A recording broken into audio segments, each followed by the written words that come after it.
السلام عليكم ورحمة الله وبركاته. الحمد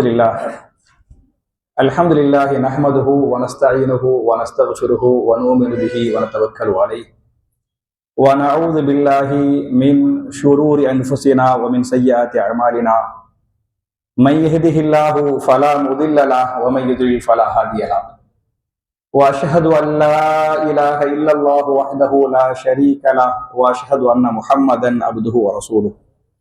اللهم صل على محمد وعلى آل محمد كما صليت على إبراهيم وعلى آل إبراهيم إنك حميد مجيد. اللهم بارك على محمد وعلى آل محمد كما باركت على إبراهيم وعلى آل إبراهيم إنك حميد مجيد. أعوذ بالله من الشيطان الرجيم. بسم الله الرحمن الرحيم. فقصص القصص لعلهم يتفكرون. قال رسول الله صلى الله عليه وسلم بلغوا عني ولو آية. رواه البخاري. கண்ணியத்திற்குரிய சகோதரர்களே, தாய்மார்களே, நாம் ஏற்றுக்கொண்ட இஸ்லாமிய மார்க்கம் ஒரு முழுமையான பரிபூர்ணமான அல்லாஹுடைய மார்க்கம் என்பதை நாம் எல்லோரும் அறிவோம். நம்ம மார்க்கத்துல சொல்லப்படாத விஷயங்களே இல்லை என்று சொல்லும் அளவுக்கு எல்லா விஷயங்களையும் நம்ம மார்க்கம் சொல்லுகிறது. இதுல வரலாறை பற்றியும் நம்ம மார்க்கம் தெளிவாக பேசுகிறது. இந்த நபிமார்களுடைய வரலாற்று தொடரில் இன்றைய தொடர் 9வது தொடர். இதுல எனக்கு கொடுக்கப்பட்ட இன்றைய தலைப்பு என்ன என்று சொன்னால், சாலிஹ் நபியும் அதிசய ஒட்டகமும் என்கிற தலைப்பில் பேசுமாறு நான் பணிக்கப்பட்டிருக்கிறேன். என் அருமை சகோதரர்களே, தாய்மார்களே, சாலிஹ் நபியுடைய வரலாறுக்கு நான் போறதுக்கு முன்னால வரலாற்றின் அவசியம் என்ன, வரலாற நம்ம எந்த அளவுக்கு தெரிஞ்சுக்கிறோம் அப்படிங்கிறத முதல்ல நம்ம எல்லாரும் தெரிஞ்சுக்கிறோம். நீங்க குர்ஆனை படிச்சு பார்த்தியாலாக்கு உங்க எல்லாருக்குமே தெரியும், குர்ஆன்ல 30 ஜுஸ் இருக்குது அப்படிங்கிறது உங்க எல்லாருக்குமே தெரியும். இதுல இந்த 30 ஜுஸுகளில் மொத்த குர்ஆன்ல அல்லாஹ் 3 விஷயங்களை பற்றி தான் பேசுகிறான்.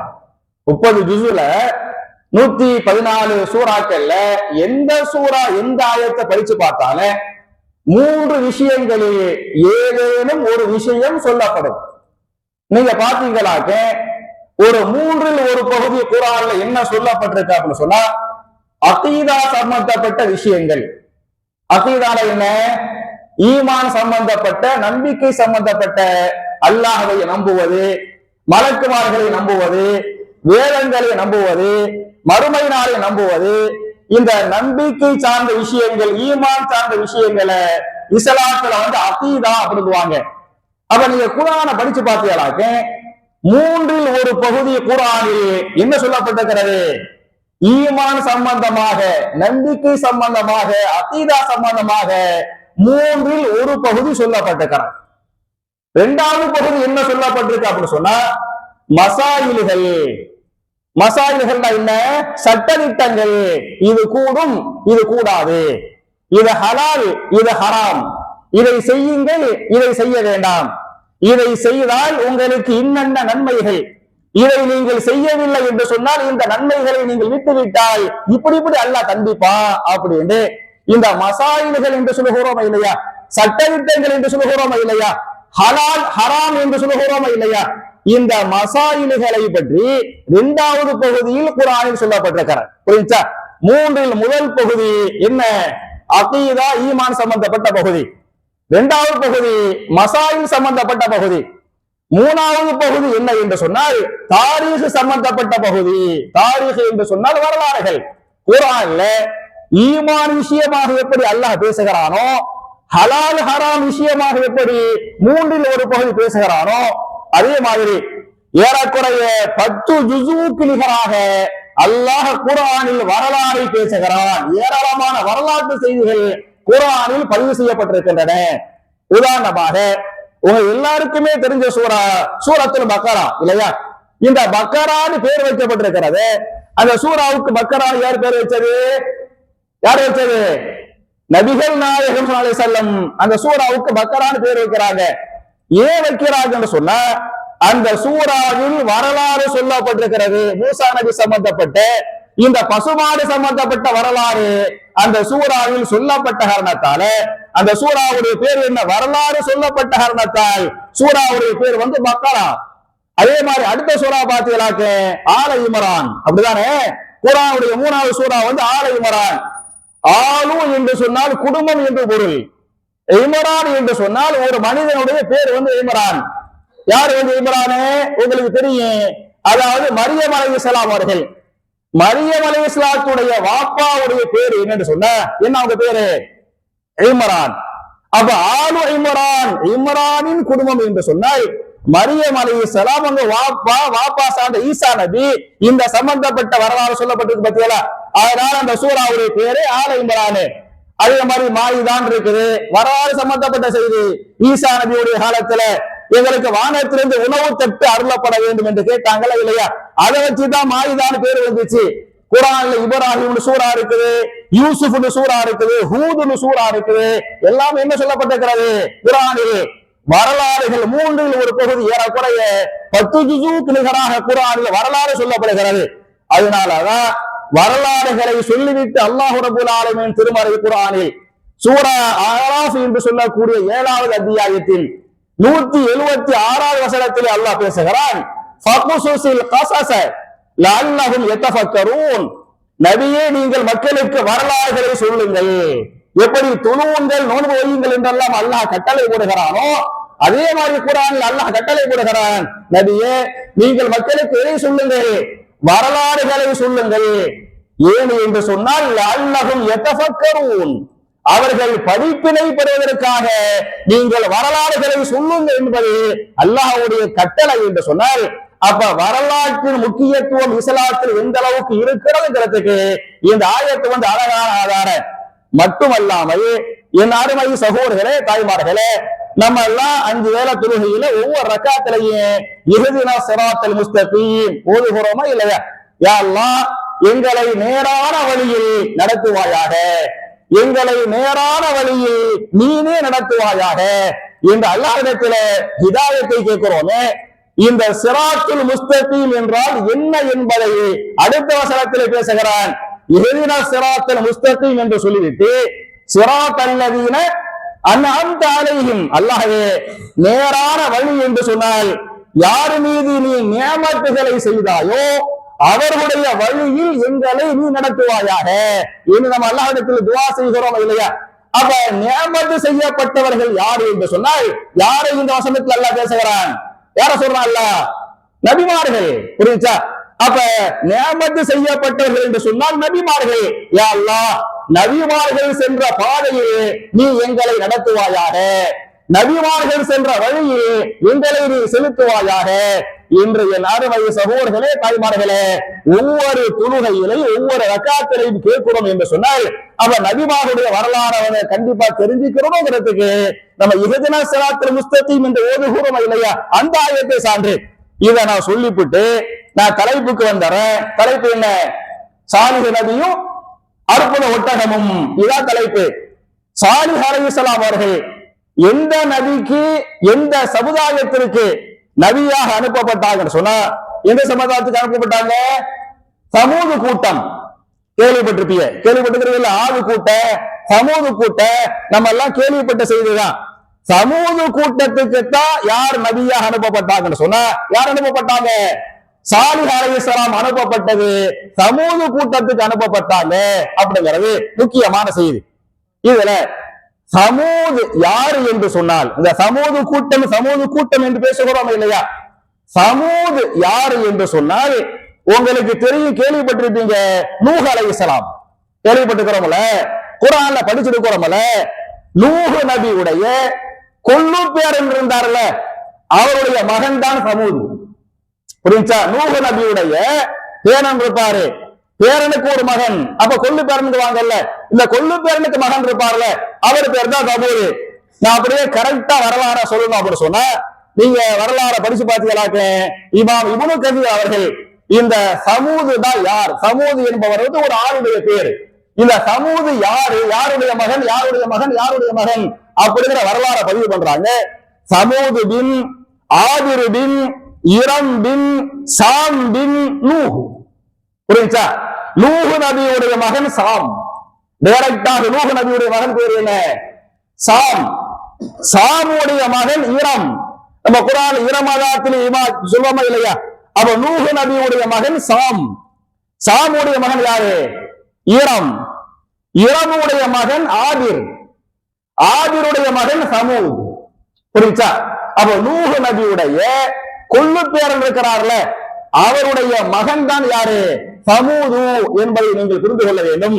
இந்த சமூது கூட்டத்துக்கு தான் யார் நபியாக அனுப்பப்பட்டாங்க?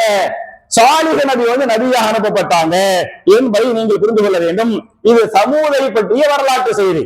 அதே மாதிரி சாலிஹ் நபி இருந்தாங்கல்ல, அவர் யாருக்கு பிறந்தாங்க, அவர் யாருக்கு பிறந்தாங்க, அவங்க யாருக்கு பிறந்தாங்க, அப்படி நீங்க படிச்சு பார்த்தீங்களாக்கு, அதாவது சாலிஹ் பின் உபைத் பின் மாசிக் பின் உபைத் பின் ஹாஜிர் பின் சமூத், அதாவது நூஹ் நபியுடைய பேரப்புள்ளதான் யாரு?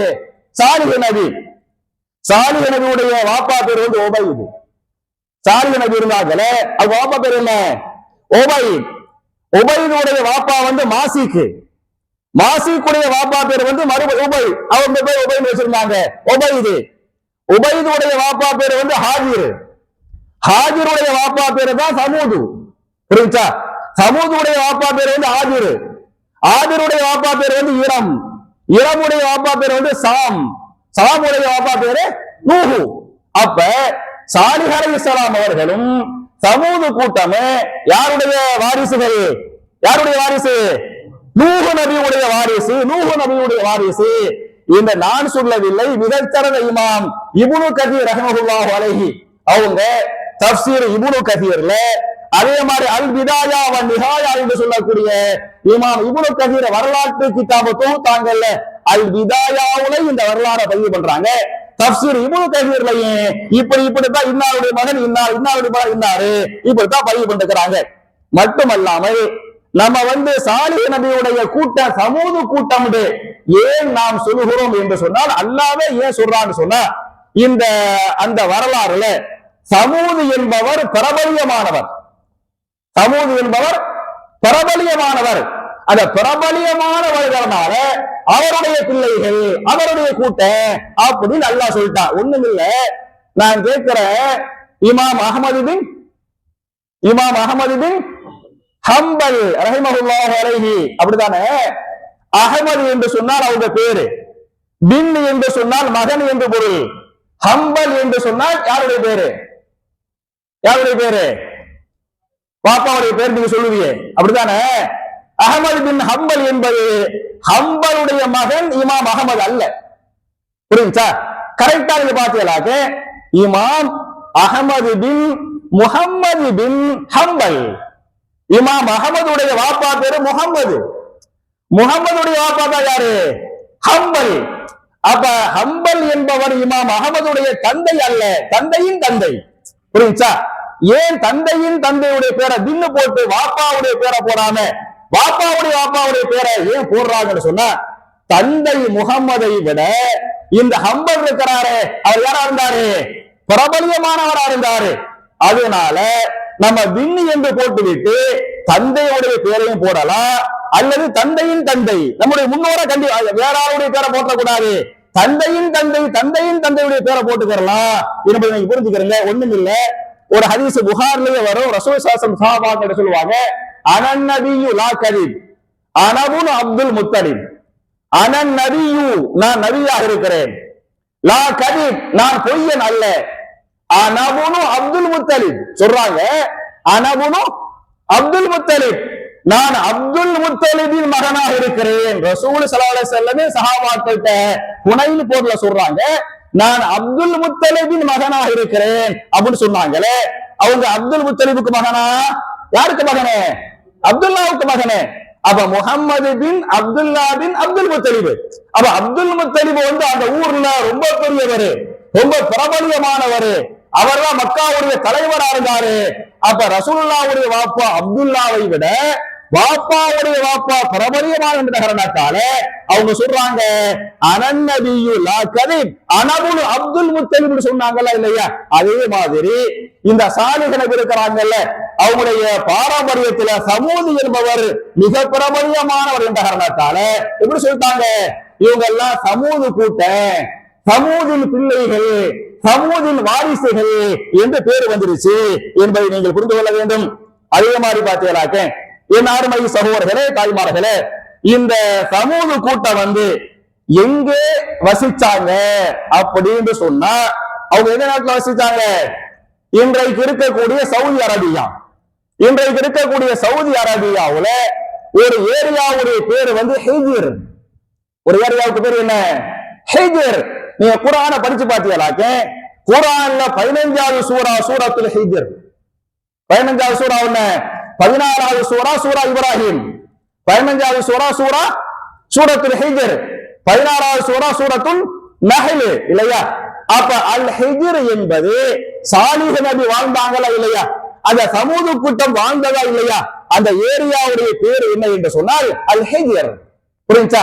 அப்ப ஹிஜ்ர் என்றே ஒரு சூரா இருக்கிறது. ஹிஜ்ருக்கு என்ன பொருள் என்று சொன்னால் கற்கள் நிரம்பிய பகுதி, பாறைகள் நிரம்பிய பகுதி என்று பொருள். ஹஜரும், உங்களுக்கு ஹஜருல் அஸ்வத் கேள்விப்பட்டிருப்பீங்க இல்லையா?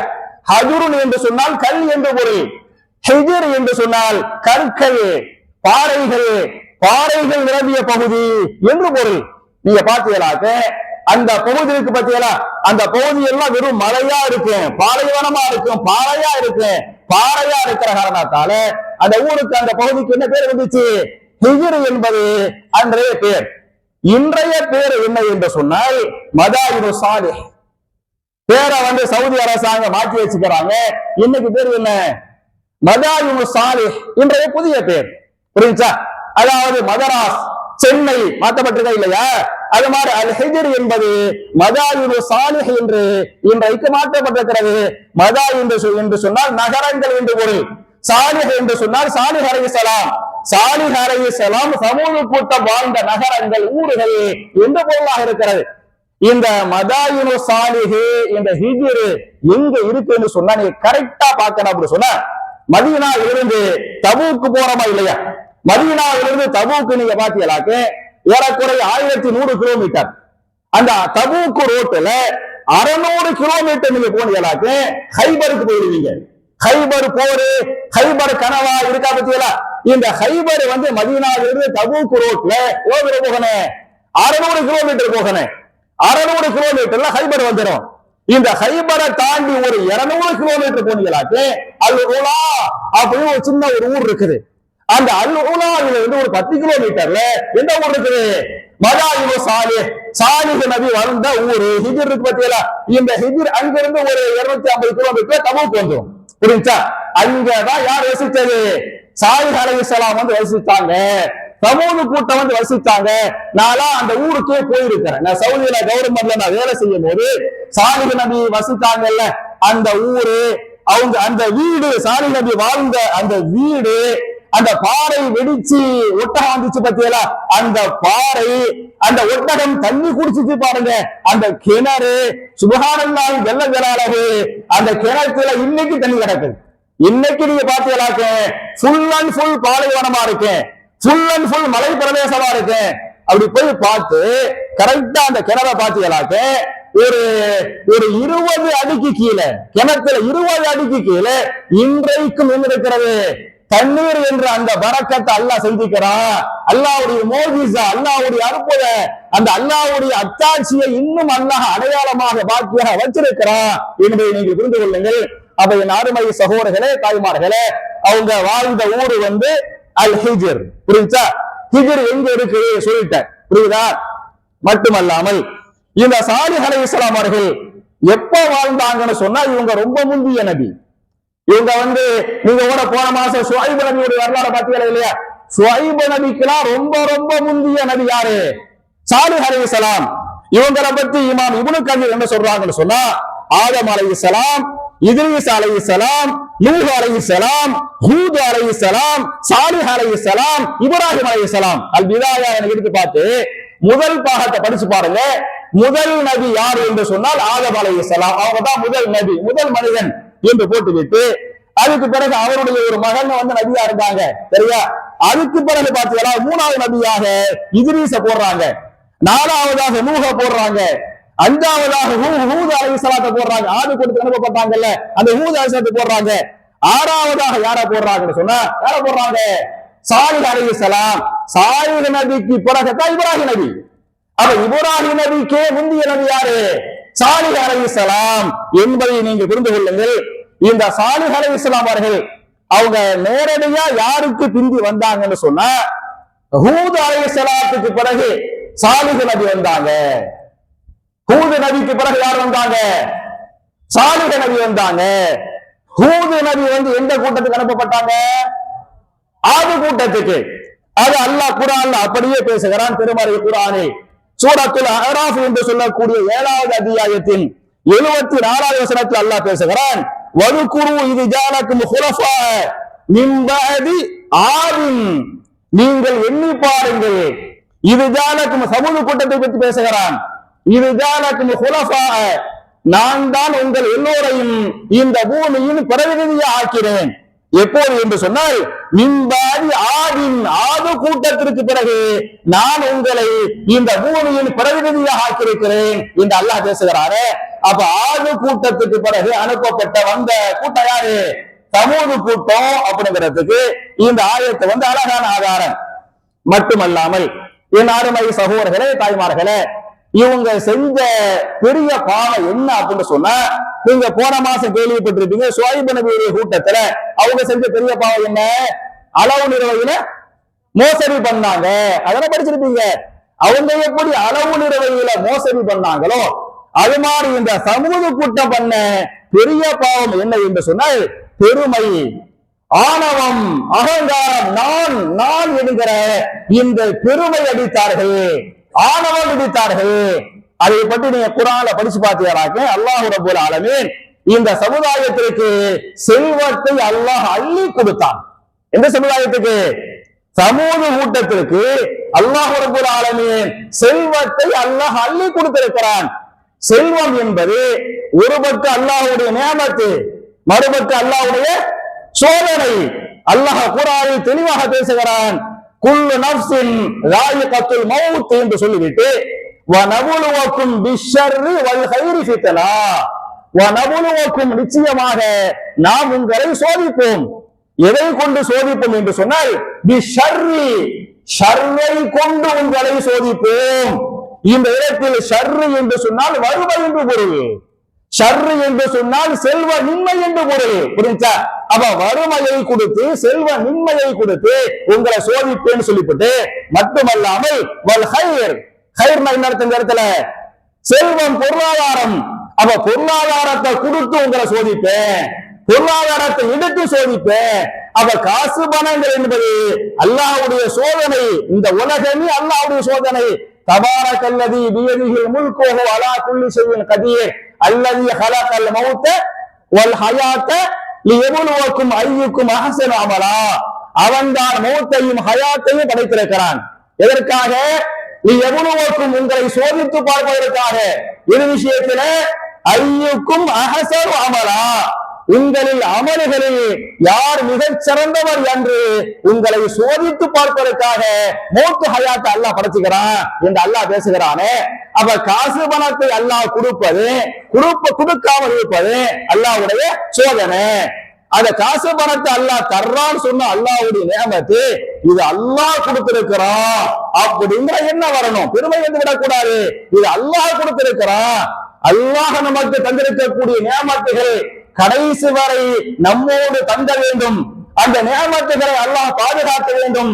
அந்த நியமத்துகள் இன்னும் படிப்படியாக அதிகரிக்க வேண்டும் என்று சொன்னால் நம்ம அதற்காக அல்லாஹ்வுக்கு ஷுக்ர் பண்ணனே, அல்லாஹ்வுக்கு நன்றி செலுத்தனே. குர்ஆனில் தெளிவாக பேசுகிறான். லயின் ஷக்கரத்தும் லஅஸீதன்னக்கும், நீங்கள் ஷுக்ர் பண்ணினால், நீங்கள் நன்றி செலுத்தினால் உங்களுக்கு நான் கொடுத்த நியமத்துகளை இன்னும் அதிகப்படுத்துவேன் என்று அல்லாஹ் பேசுகிறானே. அப்ப என் அருமை சகோதரர்களே, தாய்மார்களே, இந்த சமூக கூட்டத்துக்கு நிறைய செல்வத்தை அல்லாஹ் கொடுத்தான். அந்த செல்வத்தை பத்தி குர்ஆனிலே அல்லாஹ் பேசுகிறான். சூரத்துல் அராஃப் என்று சொல்லக்கூடிய 7வது அத்தியாயத்தின் 74வது வசனத்திலே தத்தஹிதூன மின் சுஹூலிஹா குசூரன் வ தன்ஹிதூன ஜிபால புயூதா தத்தஹிதூன மின் சுஹூலிஹா குசூரன் நீங்கள் பூமியின் நிலப்பரப்பில் கசுறுகளை கட்டுகிறீர்கள். கசுர்னா என்ன? கோட்டைகள். கசூர் என்று சொன்னால் கோட்டைகள். கசூருடைய பண்பு வந்து குசூரு. அப்ப சமூக கூட்டத்துடைய அந்த வீடுகள் இருக்கு, நான் அந்த வீடுகளை பார்த்திருக்கிறேன். மாஷா அல்லாஹ் தபாரக்கல்லாஹ், பெரும் பெரும் மாளிகைகளாக, பெரும் பெரும் கோட்டைகளாக இன்று வரை அடையாளத்திற்காக அல்லாஹ் பாதுகாத்து வைத்திருக்கிறான். அப்ப அல்லாஹ் சொல்றான், நான் உங்களுக்கு காசு பணத்தை கொடுத்தனே, இந்த காசு பணத்தை கொண்டு தத்தஹிதூன மின் சுஹூலிஹா குசூரன், இந்த பூமியின் நிலப்பரப்பில் பெரும் பெரும் கோட்டைகளை கட்டினீர்கள். நிலப்பரப்பில் மாத்திரமல்ல, மலைகளை குடைந்து வீடுகளை கட்டினீர்கள். சமூக கூட்டத்துடைய பல வீடுகளை பார்த்தீங்களாக்க எங்க இருக்கு? மலைக்கு மேல மலையை குடைஞ்சு வச்சிருப்பாங்க. அந்த மலையை குடைஞ்சு பார்த்தீங்களா, உள்ளுக்குள்ள போய் பார்த்தா நிறைய வீடுகளா இருக்கும். புரிஞ்சா? அவ மலைகளை குடையக்கூடிய அளவுக்கு அவங்களுக்கு அல்லாஹ் சக்தியை கொடுத்து வச்சிருந்தா, பெரும் பெரும் கோட்டைகள் மாளிகைகளை கட்டக்கூடிய அளவுக்கு அல்லாஹ் அவங்களை செல்வத்துக்கு கொடுத்து வச்சிருந்தா இந்த குர்ஆன் பேசுகிறது. அதே மாதிரி பார்த்தீங்களாக்க சூரத்து ஷுஆரா என்று சொல்லக்கூடிய 26வது அத்தியாயத்தின் 146, 147, 148 ஆகிய வசனங்கள் எல்லாம் பேசுகிறான். துத்ரகூன ஃபீமா ஹாஹுனா ஆமினீன் ஃபீ ஜன்னாத்தி வஅயூன் வ ஸுரூஇன் வ நஹலின் தல்உஹா ஹமீம். உங்களை நாம் அப்படியே விட்டு விடுவோமா? எங்களை விட்டு விடுவோமா? ஃபீ ஜன்னாத்தின், பெரிய பெரிய தோட்டங்களுக்கு சொந்தக்காரர்களாக நான் உங்களை வைத்திருக்கிறேனே. ஓ அய்யூனின், நீரூற்றுகளுக்கு சொந்தக்காரர்களாக உங்களை ஆக்கியிருக்கிறேனே. ஓ ஸுரூஇன், பெரிய பெரிய விவசாய நிலங்களுக்கு சொந்தக்காரர்களாக நான் உங்களை ஆக்கியிருக்கிறேனே. வ நஹலின், பேரிச்சம் தோட்டத்திற்கு நான் உங்களை ஆக்கியிருக்கிறேனே. இதெல்லாம் சோதனையோடு நீங்கள் எண்ணி பார்க்க வேண்டாமா என்று அல்லாஹ் பேசுகிறானே. அப்ப அவங்க எல்லாம் பெரிய பெரிய பணக்காரவங்களா இருந்தாங்க அப்படிங்கிறதுக்கு இந்த வசனங்கள் தெளிவான சான்று. இதுல அவங்க என்ன பண்ணாங்கன்னு சொன்னா, இந்த செல்வத்தை கொண்டு தன்னடக்கத்தோடு வாழாமல், இறையச்சத்தோடு வாழாமல், ஏழை எளிய மக்களுக்கு கொடுத்து உதவாமல், இது அல்லாஹ் கொடுத்தான் எண்ணாமல் என்ன பண்ணாங்க? பெருமை அடித்தார்கள் என்று அல்லாஹ் பேசுகிறான். அப்படி பெருமை அடிச்சனால அவங்க அல்லாஹ் என்ன பண்ணாங்கன்னு சொன்னா, அப்படி அல்லாஹ் சொல்றான், தன்ஹிதூன மினல் ஜிபாலி புயூத்தன் ஃபாரிஹீன, அவர்கள் பெருமை அடித்தவர்களாக மலைகளை குடைந்து வீடுகளை கட்டினார்கள். வீடுகளை கட்டுறாங்களே, கட்ட நோக்கம் என்ன? பெருமைதான் நோக்கமாக இருக்கிறது. பெருமை வெளிப்பாடாக மலைகளை குடைந்து வீடுகளை கட்டினார்கள் என்று அல்லாஹ் பேசுகிறானே. அப்ப பெருமை என்றால் என்னன்னு சொன்னா, பெருமை என்ன? தெளிவா ஒரு ஹதீஸை இமாம் முஸ்லிம் பதிவு பண்ணிருக்கிறாங்க. நபிகள் நாயகம் ஸல்லல்லாஹு அலைஹி வஸல்லம் அவங்கள்ட்ட சஹாபாக்கள் கேட்பாங்க, ரசூல் ஸல்லல்லாஹு சஹாபாக்கள் சொல்லுவாங்க, யாருடைய இதயத்தில் கடுகளவு பெருமை இருக்கிறதோ அவரால் சொர்க்கம் செல்ல முடியாது அப்படின்னு சொன்னாங்க. சஹாபாக்கள், யா ரசூலல்லாஹ், பெருமை என்று சொன்னால் நாங்க அழகான ஆடைகளை உடுத்துகிறோமே இல்லையா, விலை உயர்ந்த எங்களுக்கு தகுந்த மாதிரியான ஆடைகளை உடுத்துகிறோமே, அழகான செருப்புகளை வாங்கி போடுகிறோமே, அதுவெல்லாம் பெருமையா? பெருமையின் அடையாளமா அப்படின்னு சஹாபாக்கள் கேட்டாங்க. ரசூல் ஸல்லல்லாஹு அலைஹி வஸல்லம் அழகா பதில் சொன்னாங்க, அது அல்ல பெருமை. பெருமை என்றால் என்ன என்று சொன்னால், பதருல் ஹக்கி வ கம்துன் நாஸ், பெருமை என்பது உண்மையை ஏற்க மறுப்பது. பெருமை என்ன? உண்மையை ஏற்க மறுப்பது. அவர் பெரிய ஆளா இருப்பாரு, சாதாரண ஒரு ஏழை ஒரு உண்மையை சொல்லுவாரு, இவர் சொல்லி நான் ஏற்றுக்கிறதா, நான் கேட்கிறதா அப்படின்னு உண்மையை ஏற்க மறுக்கிறாங்க பாருங்க, இது பெருமையாக இருக்கிறது. மக்களை தன்னை விட கேவலமாக நினைப்பது, இவன அப்படின்னு அடுத்தவங்களை கேவலம் அனுக்கிற பத்தியல, அது உள்ளத்தின் பெருமையின் வெளிப்பாடாக இருக்கிறது அப்படின்னு ரசூலுல்லாஹி ஸல்லல்லாஹு அலைஹி வஸல்லம் சஹாபாக்கள் சொன்னாங்க அப்படின்னு ஹதீஸ் வருது. அப்ப உண்மை இவங்களுக்கு அல்லாஹ் செல்வத்தை கொடுத்தா அதை வச்சு பெருமை அடிச்சாங்க. இரண்டாவது பாத்தியலாக்கு கஞ்சர்களாக தர்மம் பண்ணாம யாரா இருந்தாங்க? கஞ்சர்களாக வசித்தார்கள்.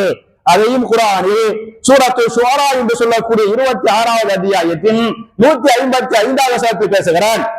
எப்படி கஞ்சரா இருந்தாங்கன்னு சொன்னா, அந்த சமூக கூட்டத்துல 2 கிணறு இருக்குது. புரிஞ்சு? அந்த ஏரியாவுல ஒரு கிணறு இருக்குது. இப்படி பார்த்தீங்களாக்கு 2 கிலோமீட்டர் வந்தீங்களாக்கு இன்னொரு கிணறு இருக்குது.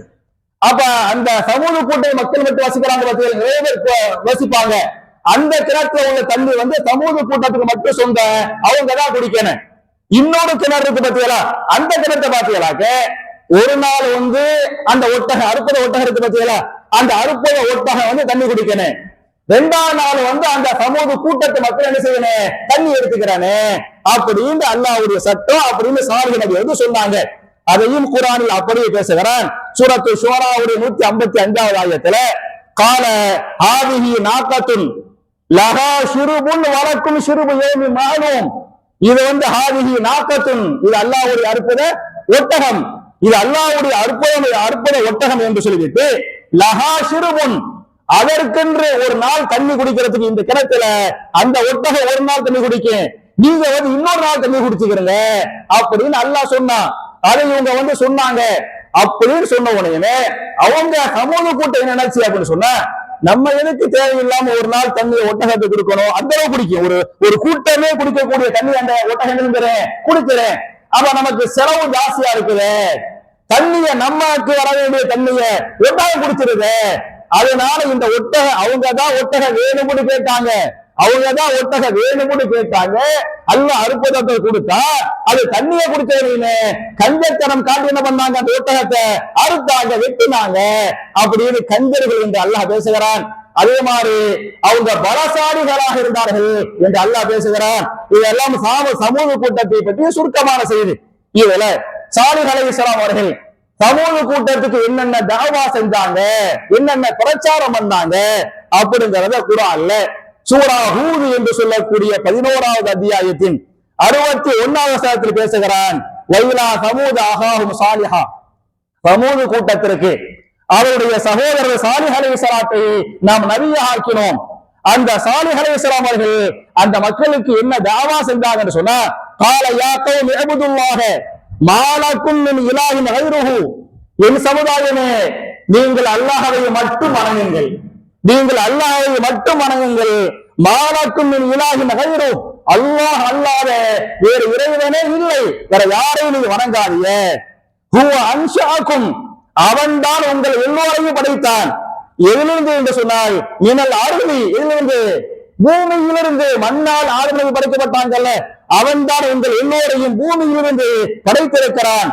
வஸ்தஅமரக்கும் ஃபீஹா, இந்த பூமியில் சிறிது காலம் உங்களை வாழ வைக்கிறான். கொஞ்ச காலம் வாழ்றோமா இல்லையா, ஒரு 70 வயசு, ஒரு 80 வயசு, 90 வயசு, கொஞ்ச காலம் வாழ வைக்கிறானே, யாரு வாழ வைக்கிறது, அல்லாஹ் தான் வாழ வைக்கிறான். வஸ்தஅமரக்கும் ஃபீஹா, இந்த பூமியில் உங்களை அல்லாஹ் தான் வாழ வைக்கிறான்.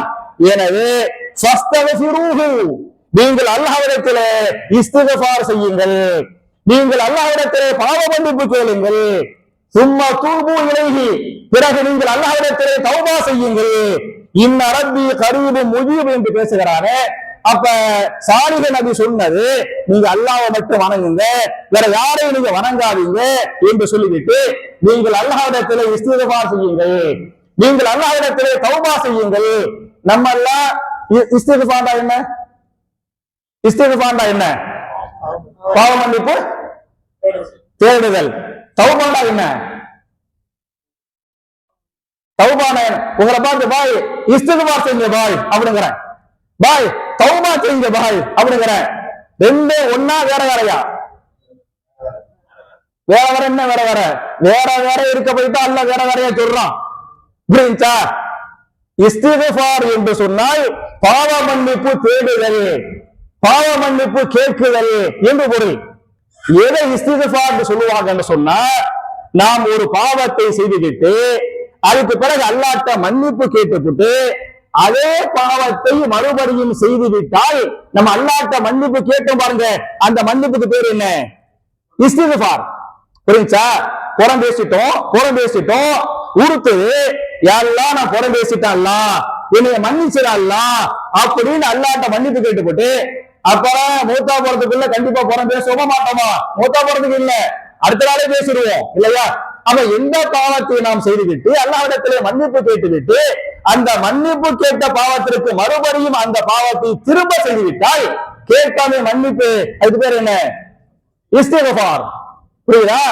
தௌபா என்று சொன்னால் பாவத்திற்கு முற்றுப்புள்ளி வைத்தல், தௌபாக்கு என்ன அர்த்தம்? பாவத்திற்கு முற்றுப்புள்ளி. கரெக்டா தாபா யதூபு தௌபத்தன். தாபா என்று சொன்னால் திரும்பினால், யூட்டன் அடிக்கிறமா இல்லையா? யூட்டன் அடிக்கிறதா தௌபா.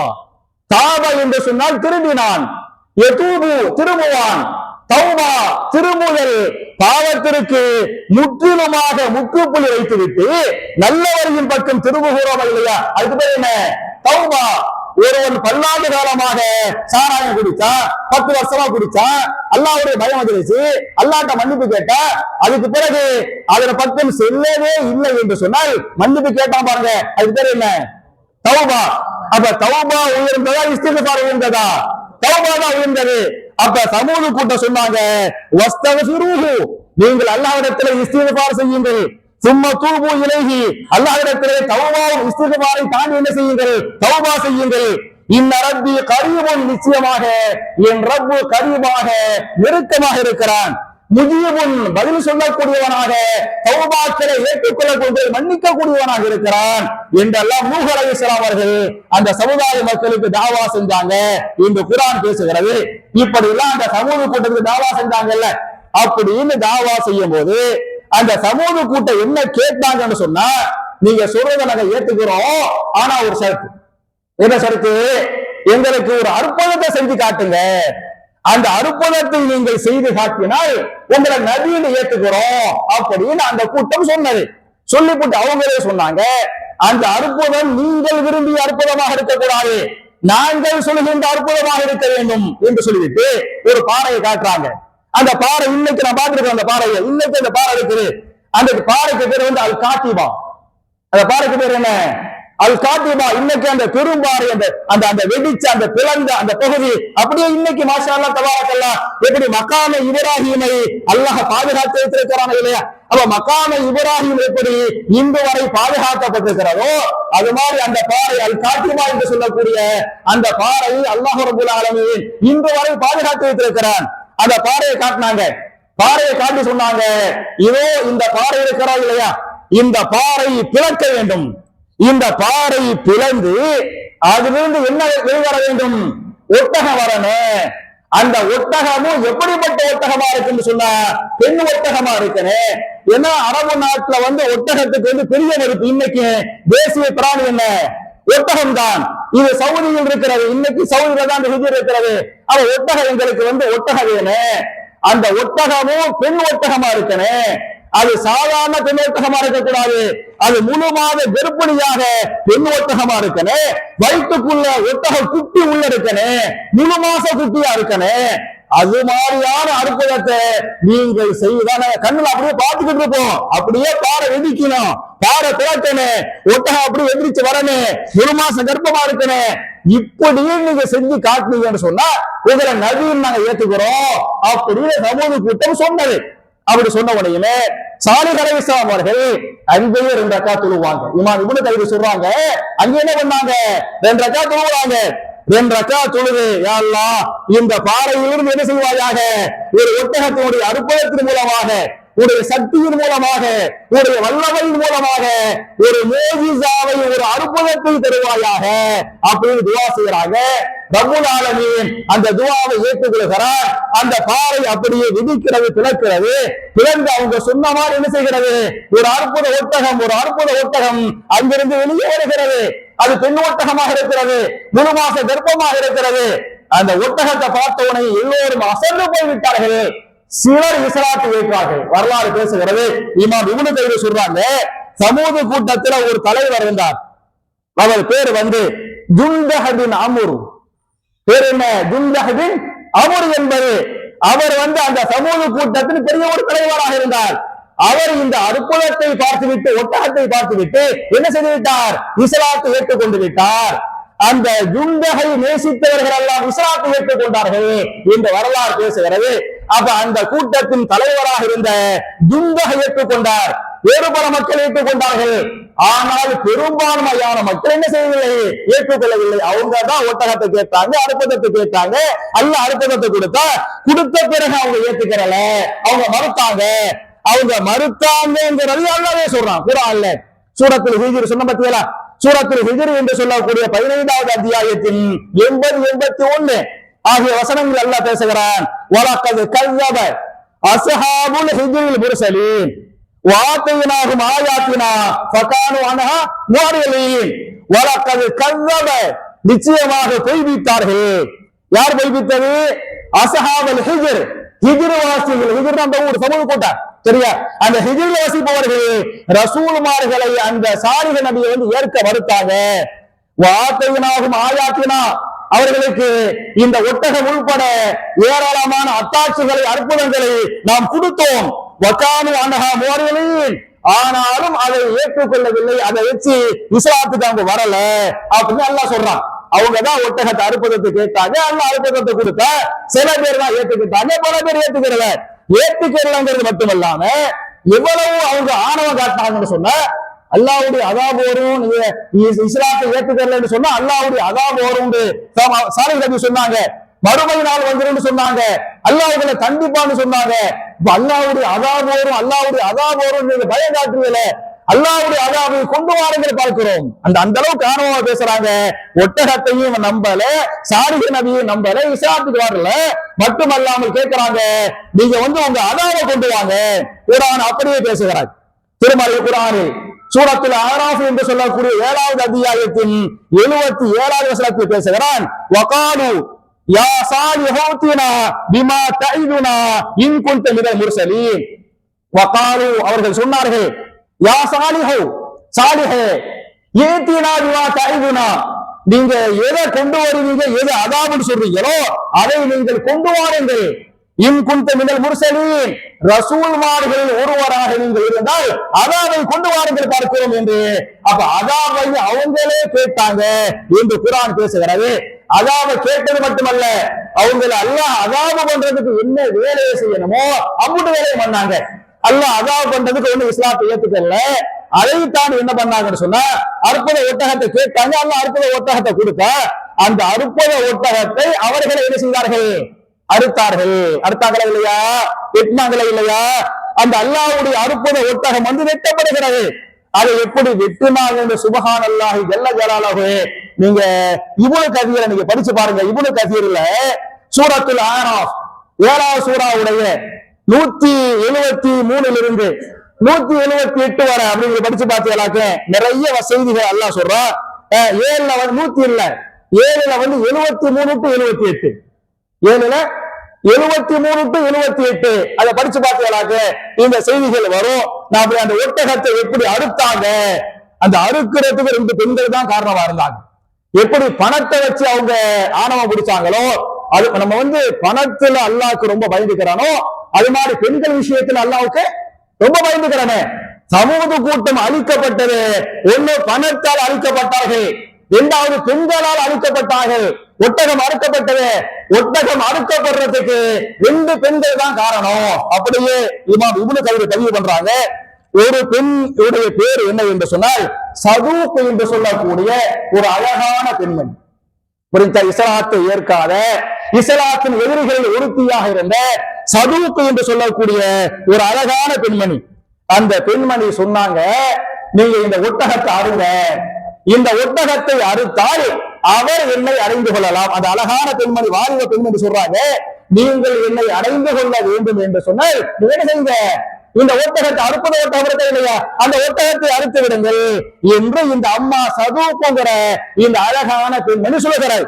இதை கேட்டவனையுமே ஒரு வயதில் மூத்த இன்னொரு பெண்மணி உனைசாங்கிற பெண்மணி அவங்க சொல்றாங்க, நான் வந்து வயதுல மூத்தவங்க, எனக்கு 4 பொம்பளை பிள்ளை இருக்கிறாங்க, 4 பேர் அழகானவங்க, நீங்க அந்த ஒட்டகத்தை அருங்க, நீங்க அந்த ஒட்டகத்தை அறுத்தீங்களாக்க அத 4 பெண்கள்ல யாரு வேணும்னு கேளுங்க, அந்த பிள்ளைய நான் உங்களுக்கு தர்றேன் அப்படின்னு அந்த அம்மாவே சொல்றாங்க. அப்படின்னு சொன்ன உடனே குதாரிபின் சாலிஸ், பேர் என்ன, குதாரிபின் சாலிஸ். அப்ப ஒண்ணு வந்து முதல்ல வந்து மிஸ்தஹபின் மஹரஜ், இந்த சதூக்குங்கிற ஒரு அம்மா சொல்லுச்சுல, சதூக்குங்கிற அந்த அம்மா சொன்ன உடனே மிஸ்தஹபின் மஹரஜ்ங்கிற ஒருத்தர் வந்து நான் அந்த ஒட்டகத்தை அறுக்கிறேன், அறுத்து உங்களை அடைகிறேன் அப்படின்றாரு. அப்புறம் உரைசாங்கிற அம்மா சொன்னாங்கல்ல, அவங்க சொன்ன உடனே குதாரிபின் சாலிஃப்ங்கிறவர் வந்து நான் என்ன செய்யறேன், அந்த ஒட்டகத்தை அறுக்கிறேன். இந்த 2 பேரும், ஒண்ணு மிஸ்தஹ், 2வது யாரு, குதார், இந்த 2 பேரும் சேர்றாங்க. இந்த 2 பேரும் சேர்ந்து என்ன பண்றாங்கன்னு சொன்னா இந்த ஒட்டகத்தை அறுக்கிறதுக்காக அங்க இருக்கக்கூடிய ரவுடிசம் பண்ணுவாங்கல்ல, அவங்கள ஒன்று கூட்டுறாங்க. ஒன்று கூட்டினா 9 பேர் சேர்றாங்க. புரிஞ்சா? 2 பேரு 2 பெண்கள் அவங்க தான் தூண்டி விடுறாங்க. 2 ஆண்கள் காரணமா இருக்கிறாங்க. அந்த 2 ஆண்கள் 9 ஆண்களாகி விட்டார்கள். புரிஞ்சா? இந்த 9 ஆண்கள் அவர்களை பற்றி அப்படியே குர்ஆன் பேசுகிறார். திருமறை குர்ஆனில் சூரத்துல் நமுல் என்று சொல்லக்கூடிய 27வது அத்தியாயத்தின் 48வது வசனத்தில் பேசுகிறான். வகான ஃபில் மதீனத்தி திஸ்அத்து ரஹத்தின் யுஃப்ஸிதுன ஃபில் அர்லி வலா யுஸ்லிஹூன். வகான ஃபில் மதீனா, அந்த மதீனான அந்த சமூக கூட்டம் வசித்தாங்கல்ல, அந்த ஊரு, அந்த ஊரில் வசித்தார்கள். திஸ்அத்து ரஹத்தின், எத்தனை பேர்? 9 பேர். அந்த ஊர்ல 9 பேர் இருந்தார்கள். யுஃப்ஸிதுன ஃபில் அர்லி, இந்த பூமியில் ஃபித்னாக்களை ஃபஸாதுகளை செய்து கொண்டிருந்தார்கள். வலா யுஸ்லிஹூன், யாரையும் திருந்த விடவில்லை என்று அல்லாஹ் பேசுகிறானே. அப்ப இந்த மிஸ்தஹ் உள்பட இந்த குதார் உள்பட ஒருவர் சேர்ந்துட்டாங்க. 9 பேர் சேர்றாங்க. 9 பேர் சேர்ந்து நோக்கம் என்ன? இந்த அறுப்பட ஒட்டகத்தை அறுக்கணும் முடிவெடுக்கிறாங்க.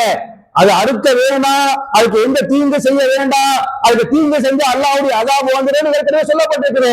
வேணுமென தீங்கு பண்றாங்க. இதுல பார்த்து எல்லாத்தையும் இந்த மிஸ்தஹ் இருக்கா பாருங்க. இந்த மிஸ்தஹ் என்ன பண்றான்னு சொன்னா, அந்த ஒட்டகம் தண்ணீரை குடித்து விட்டு திரும்பி வந்து கொண்டிருக்கிறான். திரும்பி வரும்போது அம்பு எய்கிறான். ஒரு கூர்மையான ஒரு அம்பை வச்சு என்ன செய்யறான்? அதை நோக்கி பாய்ச்சறான்.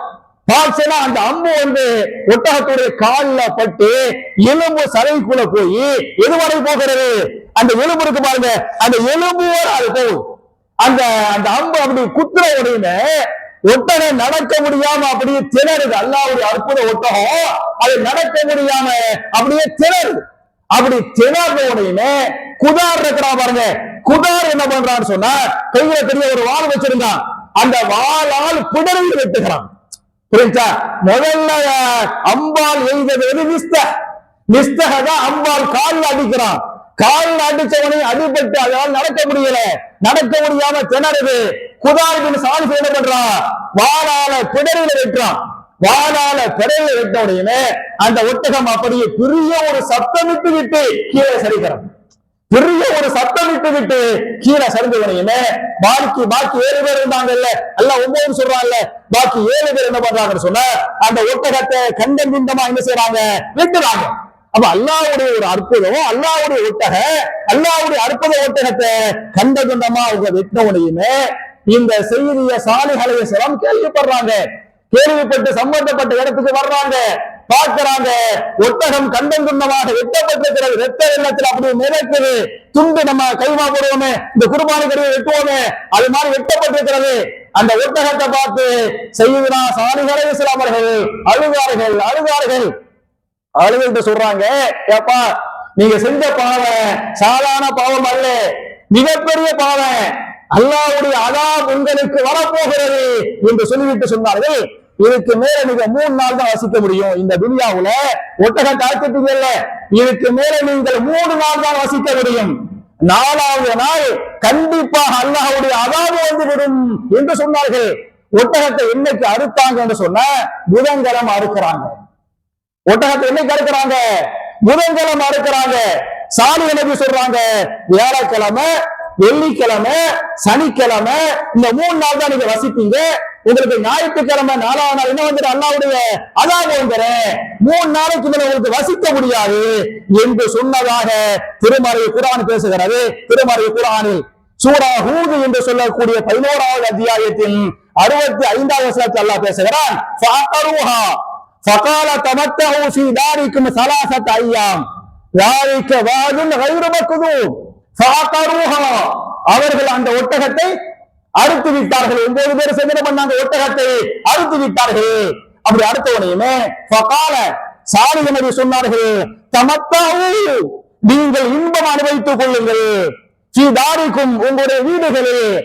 எவ்வளவு நாட்கள் என்று சொன்னால் 3 அய்யாம், எத்தனை நாட்கள்? 3 நாட்கள். இதுக்கு மேல உங்களால் வாழ முடியாது. தமத்தஹு ஃபீ தாரிக்கும் 3 அய்யாம், 3 நாட்கள் நீங்கள் செய்ய வேண்டிய அநியாயங்களை செய்து கொள்ளுங்கள், இன்பங்களை அனுபவித்துக் கொள்ளுங்கள்.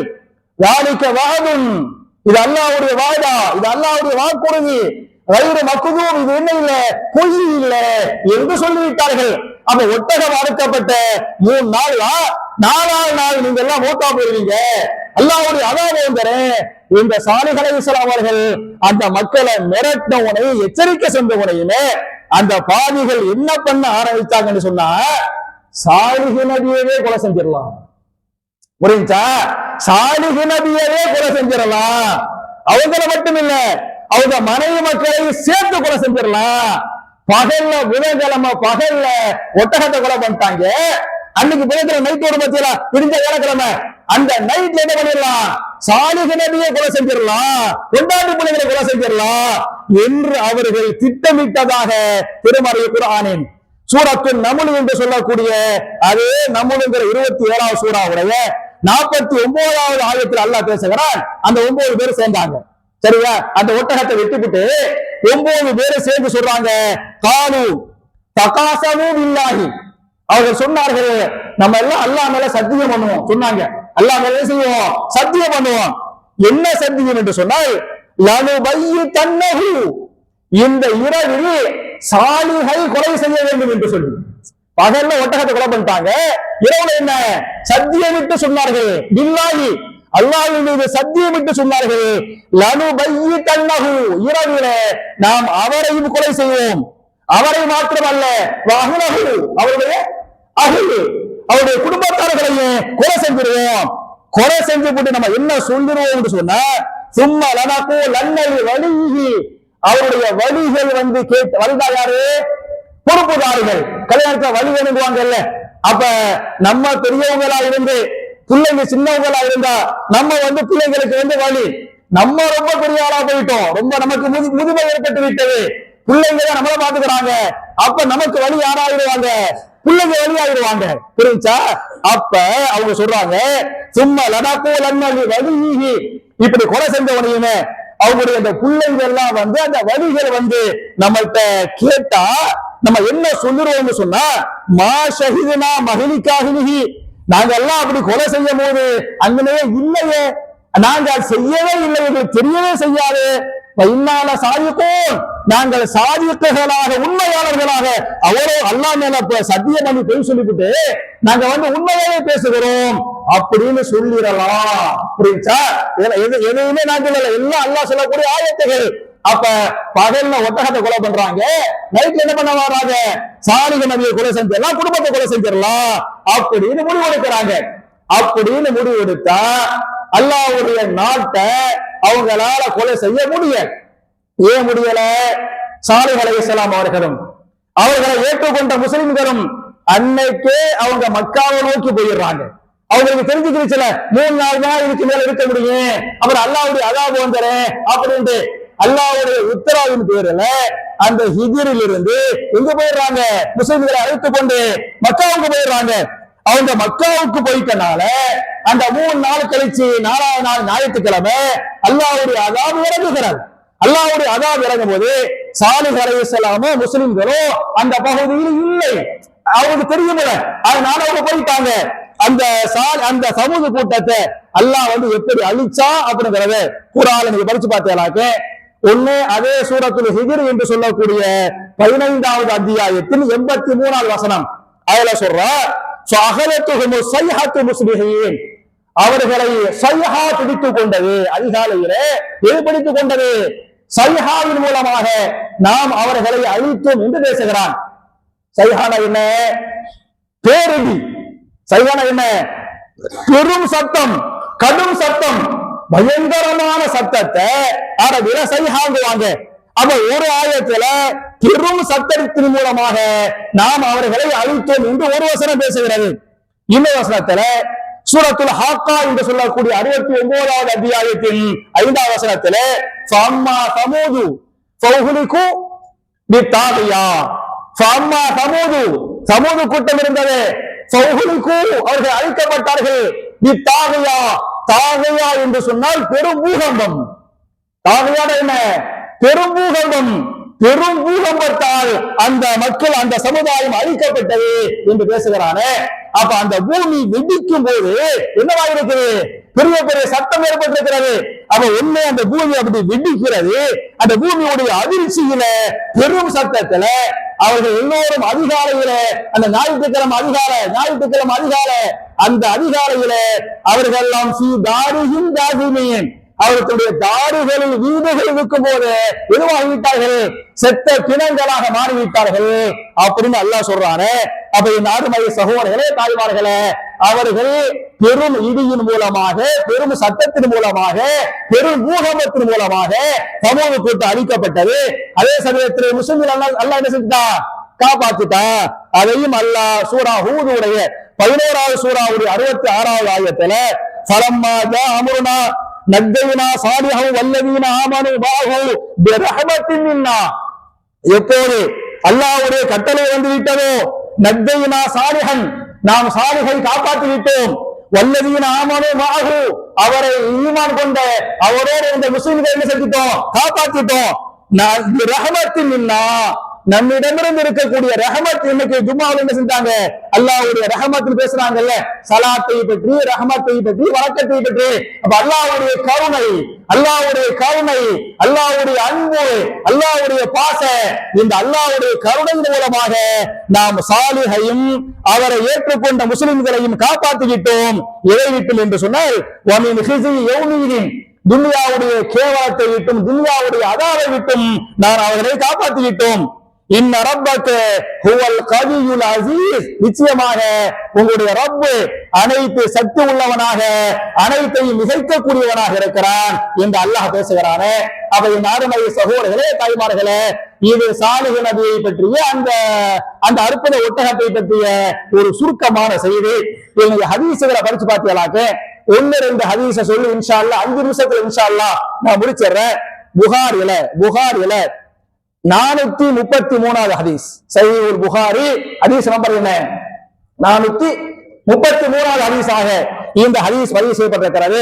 நபிகள் நாயகம் ஸல்லல்லாஹு அலைஹி வஸல்லம் தபூக் போருக்கு போனாங்கல்ல, எந்த வருஷம் போனாங்க, ஹிஜ்ரி, பத்ர் போர் பண்ணாங்கல்ல, எந்த வருஷம், ஹிஜ்ரி.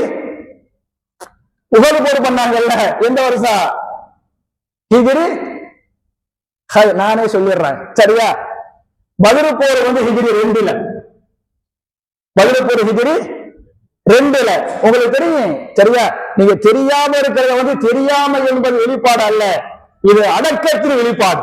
ஒரு ஹதீஸ் ரசூல் ஸல்லல்லாஹு அலைஹி வஸல்லம் அரஃபாவுல வச்சு சஹாபாக்கள்கிட்ட கேட்டாங்க, இது எந்த நாள் என்று தெரியுமா அப்படின்னு கேட்டாங்க. அரஃபா நாள் சஹாபாக்களுக்கு தெரியுமா தெரியாதா, தெரியும், பதில் சொல்லல. இது எந்த இடம் என்று தெரியுமா அப்படின்னு கேட்டாங்க. சஹாபாவுக்கு தெரியும், என்ன செய்யல, பதில் சொல்லல. இது எந்த மாசம் என்று தெரியுமா கேட்டாங்க. துல்ஹஜ் மாசம் சஹாபாவுக்கு தெரியும், என்ன செய்யல, பதில் சொல்லல. அந்த பதில் சொல்லாம அமைதியா இருந்தாங்க சொன்ன தெரியாம இல்ல, அது அடக்கத்தில் வெளிப்பாடு, புரியுதா. அதனால பத்ர் போர் எப்ப நடந்துச்சுன்னு சொன்ன ஹிஜ்ரி 2ல, உஹது போர் எப்ப 3ல, அஹத் போர் வந்து 5ல, தபூக் போர் வந்து 9ல. இந்த தபூக் போருக்காக ரசூலுல்லாஹி ஸல்லல்லாஹு அலைஹி வஸல்லம் சஹாபாக்களோடு போறாங்க. நான் ஏற்கனவே சொன்ன மாதிரி தபூக்கு போகணும்னு சொன்னா தாண்டி போவனே, இந்த ஹிஜ்ர் சமூக கூட்டம் வசித்தாங்கல்ல, தாண்டி தான் போவனே. அந்த ஊருக்கு ரசூலுல்லாஹ் போகும்போது இன்னைக்கு அந்த வீடுகள் இருக்குது, அந்த அழிக்கப்பட்ட வீடு எல்லாம் இன்னைக்கு இருக்குது, ரசூலுல்லாஹ் காலத்துல இருந்துச்சு. அப்ப ரசூலுல்லாஹி ஸல்லல்லாஹு அலைஹி வஸல்லம் அந்த சமூக கூட்டம் அழிக்கப்பட்டது, அதை நோக்கி அதை தாண்டி போகும்போது சஹாபாக்கள் சொல்றாங்க, என் அருமை சஹாபாக்களே, லா தத்ஹுலு அலா ஹாவுலாஇல் முஅzzபீன பாக்கீன, இந்த அதாவு செய்யப்பட்ட இடம் இருக்கிறது, இந்த இடத்துக்குள் நீங்கள் உள்ளே வருகிற போது இல்ல அந்த கூறு பாக்கீன, நீங்கள் அழுவர்களாக உள்ளே வாருங்கள். ஃபைல்லம் தக்கூ பாக்கீன, நீங்கள் அழவில்லை என்று சொன்னால், அழுகை உங்களுக்கு வரவில்லை என்று சொன்னால், ஃபலா தத்ஹுலு அலைஹிம், அந்த இடத்திற்கு நீங்கள் என்ன செய்ய வேண்டாம், வர வேண்டாம், நுழைய வேண்டாம் சொன்னாங்க இருக்குது. அப்ப அல்லாஹ்வுடைய அஸாப் இறங்குச்சு பத்தியா, அல்லாஹ்வுடைய அஸாப் எங்க இறங்குச்சோ அந்த இடத்தை நம்ம போய் பார்க்கிறோம்னு சொன்னா, அந்த அஸாபை நினைச்சு பார்த்து என்ன செய்யணும், அழ வேண்டும், அல்லாஹ்வுக்கு பயப்படணும். அங்க உட்கார்ந்து தண்ணி குடிக்கிறது, அங்க உட்கார்ந்து சாப்பிடுறது, அங்க உட்கார்ந்து ஜாலியா பேசுறது, அப்பெல்லாம் பண்ணக்கூடாது. முஸ்லிம் ஹதீஸ் ரசூலுல்லாஹ் சொல்றாங்க, அஸாப் இறங்கிய இடமாக இருந்தால் நீங்கள் அங்கிருந்து என்ன செய்யுங்கள், விரைந்து செல்லுங்கள் அப்படிங்கிறாங்க. மட்டுமல்லாமல் சொல்றாங்க அந்த பகுதி மக்கள் அவங்களுக்குன்னு ஒரு கிணறு இருந்துச்சு. 2 கிணறு, ஒண்ணு அவங்களுக்குன்னு ஒரு கிணறு, இன்னொரு கிணறு அவங்களுக்கு ஒட்டகத்துக்கு சேர்த்து என்ன செஞ்சது இன்னொரு கிணறு. அதுக்கு ரசூலுல்லாஹ் சொல்லுவாங்க, இது ஹதீஸ் புகாரில 3378 3379 ஹதீஸாக இந்த ஹதீஸ்கள் பதிவு செய்யப்பட்டிருக்கின்றன. சஹாபாக்கள் சொல்லுவாங்க, அந்த அந்த கிணறு இருக்கு பார்த்தீங்களா, அந்த அந்த அழிச்ச இடம், அங்கிருந்து தண்ணி எடுத்து நீங்க குடிக்காதீங்க, அங்கிருந்து நீங்க எதையும் பண்ணாதீங்க அப்படின்ட்டாங்க. சஹாபாக்கள் கேட்டாங்க, யார சொல்லலாம், நாங்க அந்த கிணத்துல தண்ணி எடுத்துட்டோமே, தண்ணி எடுத்து என்ன செஞ்சு வச்சுக்கிறோம், தோல் பையில அடைச்சு வச்சுக்கிறோமே, நாங்க தண்ணியை ஊற்றி மாவு பிணைஞ்சிட்டோமே அப்படின்னு சஹாபாக்கள் சொன்னாங்க. ரசூலுல்லாஹ் சொல்லுவாங்க, எப்பா நீங்க அந்த தண்ணியை ஊத்திருங்க, அந்த தண்ணியை ஊத்தி போட்டு அந்த ஒட்டகம் தண்ணி குடிச்சு பாருங்க, அந்த கிணறுக்கு போங்க, அங்க போய் என்ன செய்யுங்க, தண்ணி எடுத்துக்கிறங்க.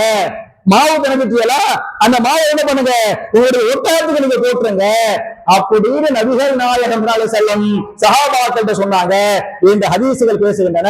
அப்ப என் அருமை சகோதரர்களே, இதன் மூலமாக நம்ம பெற வேண்டிய பாடம் என்ன அப்படின்னு சொன்னா, நம்ம 2 விஷயத்துல ரொம்ப எச்சரிக்கையா இருக்கணும்.